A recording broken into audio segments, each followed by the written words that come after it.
Jean Vilar. Alors, Jean Vilar. C'est le fondateur du Festival d'Avignon qui a créé en 1947.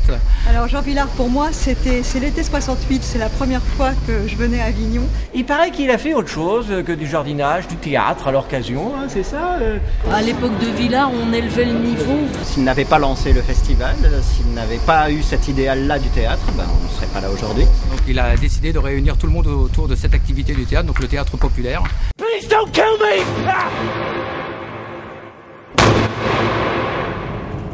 We await your instructions, monsieur. I have no instructions. It is time for us to go.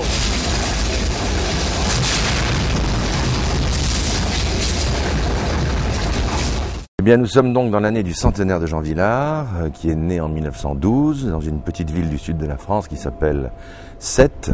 Il est le fils de très modestes boutiquiers qui a cette particularité que le papa, Étienne Vilar, est un autodidacte qui a une passion pour les livres, pour la littérature et qui va donner à son fils le goût de la lecture. Il va apprendre tous les métiers du théâtre, en particulier la régie, et là il apprend le contact au public et les joies de la comédie. Et c'est cet homme-là qui, moins de 5 ans plus tard, qui n'est ni acteur ni metteur en scène, qui ne sait pas du tout ce que sera sa vie, c'est cet homme-là qui va devenir, qui va imaginer la plus belle utopie de théâtre et de société réunie.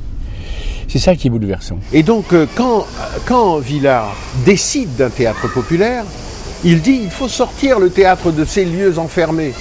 Donc un jour, il passe dans Avignon et il dit c'est une ville formidable. Ce palais des papes est en lui-même un théâtre. Cette ville est magnifique. Nous allons faire du théâtre. Et nous allons faire du théâtre populaire. Et ce faisant, il sort le théâtre. Il fait exploser les murs du théâtre.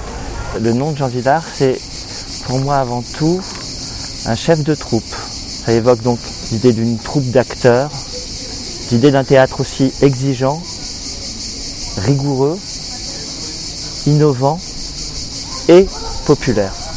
Et pour moi, les héritiers de cette démocratisation populaire sont les acteurs du off.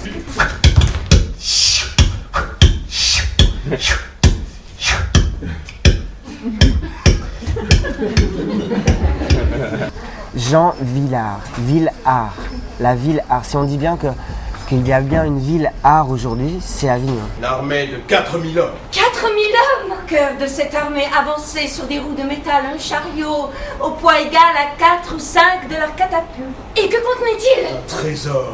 Un trésor immense. D'avoir une exigence et en même temps de jamais perdre de vue le fait que le théâtre est censé apporter du plaisir aux gens, enfin un plaisir immédiat aux gens. Ce qui me semble intéressant là-dedans, c'est que Vilar a gagné. Donc bravo Monsieur Vilar, vous avez réussi avec votre démarche, avec le off vraiment, parce que le in, il serait resté uniquement le in, ça serait resté quelque chose de très élitiste. C'est chouette hein, le festival d'Avignon. Juillet à Avignon, c'est un vrai festival.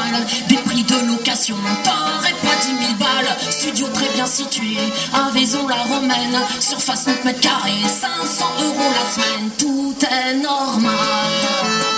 À Avignon, tout est normal. Y a plus une place pour se garer, mais toujours une pour raquer. Tout est normal. À Avignon, tout est normal. La culture qui y fait merveille, c'est la culture de l'oseille. J'ai énormément de respect pour Vilar, pour le théâtre qu'il a fait, la démocratisation qu'il a fait du théâtre. Mais aujourd'hui, on n'est plus dans ces mêmes schémas. On verra que les principes de Vilar ont un peu de plomb dans l'aile, c'est le moins qu'on puisse dire. C'est une grande question. Que penserait-il aujourd'hui s'il se promenait comme nous dans les rues d'Avignon ?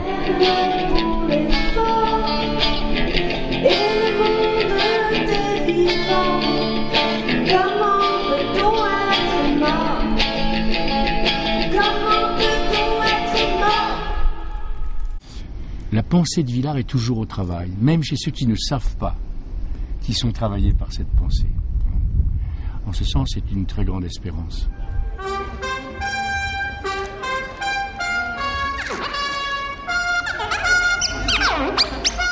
C'est Vilar qui dit ça.